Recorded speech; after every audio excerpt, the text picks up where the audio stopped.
L'Hotelito Desconocido est en un sens lui aussi un rêve proposé à ses hôtes.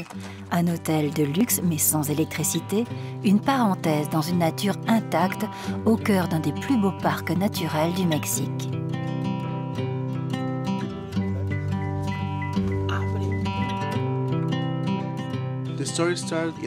L'histoire a commencé il y a 11 ans.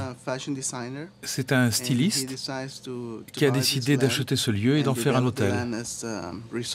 Un hôtel pour les couples, à la recherche d'un lieu romantique, pour ceux qui veulent se détendre, profiter de la nature.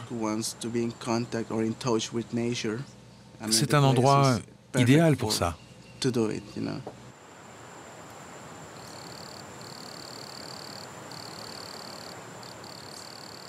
Nous respectons le développement durable car nous protégeons le lieu, l'environnement, nous offrons du travail à la population.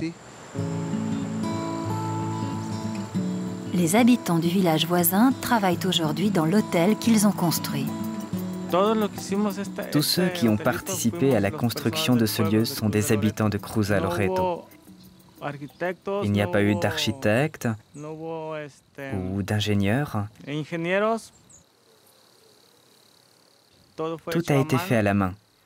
Ce sont des toits de palme, des fondations en bois, de la boue, du bambou. Les chambres ont un revêtement spécial, ce qui leur permet de rester fraîches. Ce revêtement s'appelle pajarete.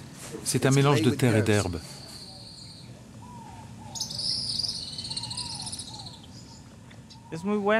C'est très bien parce que tout est durable. Ce sont des matériaux d'ici, c'est parfait. Pour construire, on n'a pas eu besoin de détruire quoi que ce soit. Tout est fait de façon naturelle.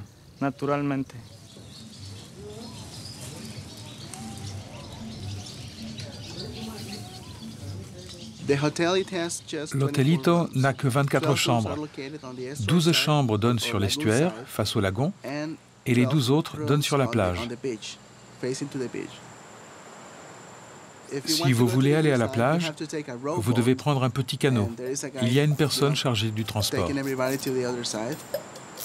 Ici, contrairement au principe de l'hôtellerie de luxe, c'est aux hôtes de s'adapter à cet établissement dépaysant, mais pas vraiment conventionnel.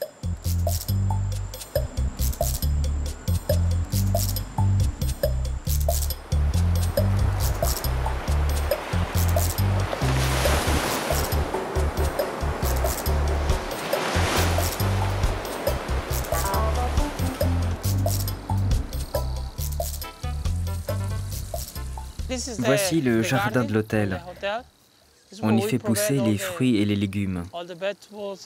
Ici, une petite plantation avec les melons, pastèques, caféiers. Tous ceux qui travaillent ici sont du village. Ça, c'est du bambou. On en a utilisé pour construire l'hôtel. Et ça, c'est un citronnier. Ce sont des citrons verts pour les margaritas.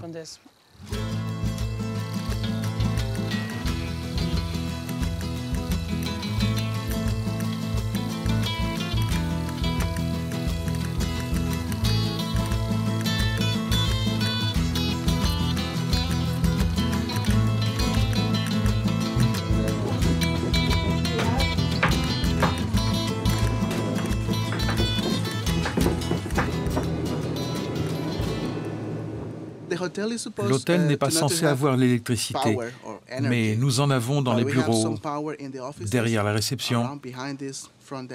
Nous avons des panneaux solaires. Ils nous fournissent toute l'énergie dont nous avons besoin pour les ordinateurs, les fax, le téléphone, enfin tout ça, quoi. Mais les chambres n'ont pas d'électricité. Nous avons des centaines de bougies.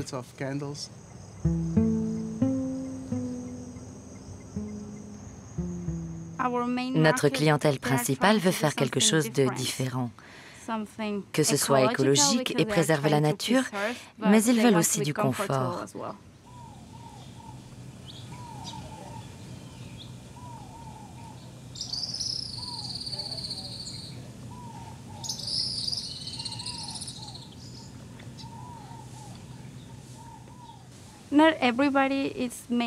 Tout le monde n'est pas fait pour venir ici.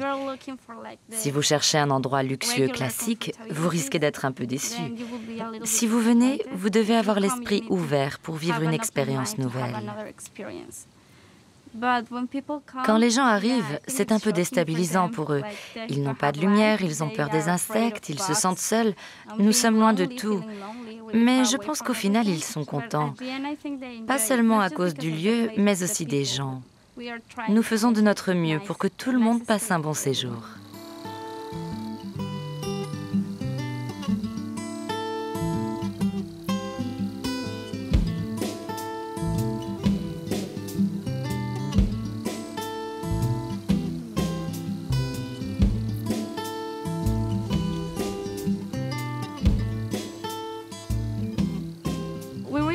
Nous recyclons l'eau, nous la purifions grâce à des plantes. L'écologie, pour moi, ce n'est pas juste avoir une réserve naturelle, mais c'est aussi une manière de penser. Par exemple, si j'ai une réserve et si je prends soin des tortues, mais que je continue à utiliser ma voiture et à polluer, ça ne sert à rien. Ça consiste plus à changer sa façon de voir, à changer de mode de vie.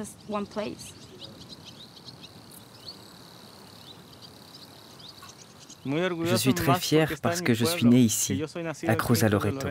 Je suis fier car je suis le responsable de la sécurité.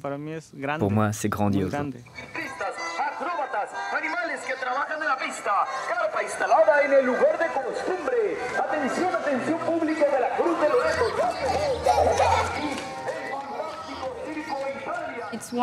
C'est une des principales sources d'emploi pour le village. Ce n'est pas seulement important pour l'emploi, mais aussi parce que nous sommes impliqués dans la communauté. Nous avons des programmes pour nettoyer les plages, pour repeindre les maisons. Nous apprenons aux enfants à prendre soin des tortues. Nous essayons d'initier les gens à l'écologie. Nous étions un village pauvre. Aujourd'hui, nous avons une vie plus facile. Cet hôtel a redonné de la vie à notre village. En construisant eux-mêmes leurs maisons, leur ville, leur outil de travail, les autoconstructeurs portent des ambitions bien plus grandes que l'écologie. Ils inventent de nouveaux modes de vie.